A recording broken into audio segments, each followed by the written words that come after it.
Saúdo os irmãos e as irmãs com a paz do Senhor.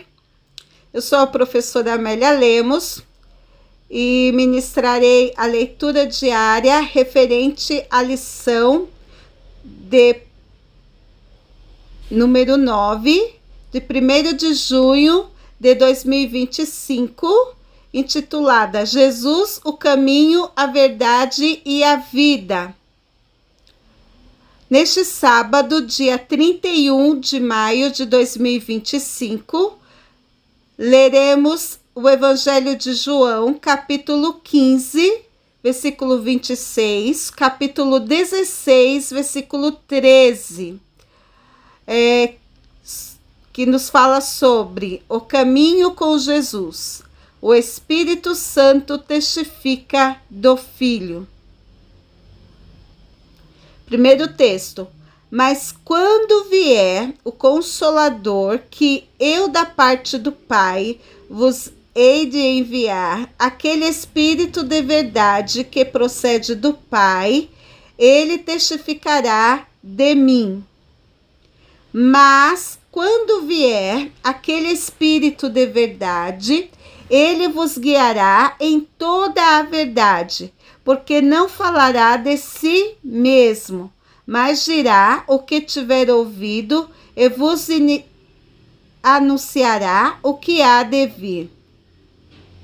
Então, vemos que nos capítulos 15, 16, também no capítulo 14, Jesus vai falar sobre o Espírito Santo. Jesus está fazendo os últimos sermões, no qual ele está preparando os discípulos para a sua partida. E neste preparo, ele fala do Consolador. Não vemos estes sermões nos evangelhos sinóticos, somente João vai falar acerca deste Consolador, com estas palavras que Jesus usa. O Consolador, o Espírito Santo, que veio do Pai porque ele é Deus, porque ele é dotado de todos os atributos da deidade. O Espírito Santo é eterno, o Espírito Santo é onisciente, é onipresente, é onipotente. O Espírito Santo é uma pessoa, ele não é uma força ativa, de jeito algum. O Espírito Santo fala, o Espírito Santo intercede, o Espírito Santo ensina, o Espírito Santo guia, o Espírito Santo tem iniciativa própria. São todas características de uma pessoa. O Espírito Santo ama, o Espírito Santo entristece, o Espírito Santo se alegra, o Espírito Santo alegra pessoas. Então o Espírito Santo testifica qualidades de uma pessoa. Então o Espírito Santo testifica de Jesus. O Espírito Santo ensina sobre Jesus. O Espírito Santo fala sobre Jesus. Quantos de nós, muitas vezes, vamos preparar um texto, uma palavra para ensinar, para pregar e pedimos a orientação do Espírito Santo, para o Espírito Santo nos fazer lembrar aquilo que já temos aprendido com o Senhor. Porque ele veio com este propósito, para nos auxiliar no ministério. Nos dá poder para o serviço da pregação, para o serviço de ministrar cura, de ministrar libertação para os oprimidos. É o Espírito Santo que nos dá este poder. Este poder não vem de nós e não é concedido por merecimento, porque somos dignos. Não. Mas quando ele vier, o espírito de verdade, porque há muitos espíritos de mentira aí, mas Jesus prometeu o espírito de verdade que nos guia na verdade. O Espírito Santo, ele trabalha com a verdade. O Espírito Santo não usa de subterfúgios na vida de ninguém. O Espírito Santo não fala de si mesmo, mas vai falar de tudo que já estiver registrado na palavra, de tudo que o Senhor já disse, de tudo que já foi revelado. O Espírito Santo não vai se valer de novas revelações, porque a revelação já foi encerrada no Apocalipse. Ele só vai anunciar o que há de vir com base na revelação, com base no que já está escrito.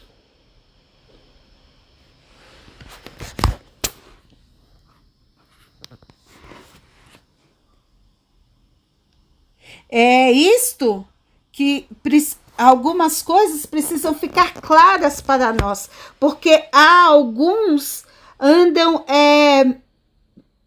dando atribuições ao Espírito Santo que ele não tem, e fazendo invencionices para o ministério do Espírito Santo,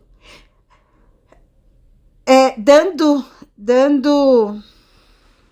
atribuições ao Espírito Santo que não estão previstas na Bíblia.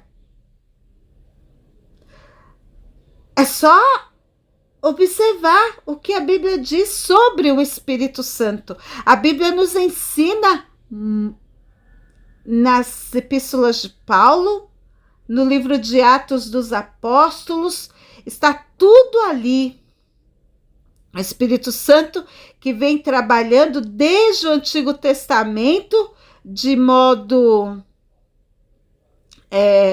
períodos limitados de tempo, né? De modo esporádico, né? Em períodos limitados de tempo, mas no Novo Testamento, quando ele é derramado ali em Atos 2, nós vemos toda a trajetória do ministério do Espírito Santo ali na igreja. Lucas, ele vai mencionar diversas vezes o trabalho do Espírito Santo, porque era curioso como um povo, diante de tanta perseguição, conseguia prosseguir trabalhando, pregando o Evangelho, trazendo almas para Cristo, ministrando cura, fazendo orações para que as pessoas fossem libertas do pecado, dos demônios. E como que isso acontecia, mesmo havendo tanta perseguição? Lucas então diz, é porque eles têm um poder, é porque eles têm a unção, é porque sobre eles está o Consolador, o Espírito de verdade que os guia e não fala dele mesmo, mas fala de Jesus Cristo. Porque quando os apóstolos pregavam, eles não falavam das suas atribuições, eles falavam de Jesus, da cruz, do sacrifício, da ressurreição. Este era o propósito da pregação, glorificar a pessoa de Jesus. Então o Espírito Santo os ensinava, os orientava a glorificar a pessoa de Jesus. E o Evangelho sempre foi pregado assim. E as maravilhas aconteciam porque o Evangelho estava sendo pregado da forma correta, na direção do Espírito Santo. Quando as pessoas começaram a fazer invencionices e saíram da direção do Espírito Santo e usaram o nome Espírito Santo apenas para mencionar os seus subterfúgios, o Espírito Santo não pôde, não encontrou, não esteve mais trabalhando de acordo com a sua vontade, porque ali ele não encontrou lugar, não encontrou guarida. Só existe o nome Espírito Santo ali, mas ali o Espírito Santo não está trabalhando. Mas que nós não sejamos os tais, que sejamos guiados pelo Espírito de verdade, em toda a verdade, que não falemos de nós mesmos, porque o Espírito Santo não fala de si mesmo, mas que falemos a palavra genuína de Deus. Amém.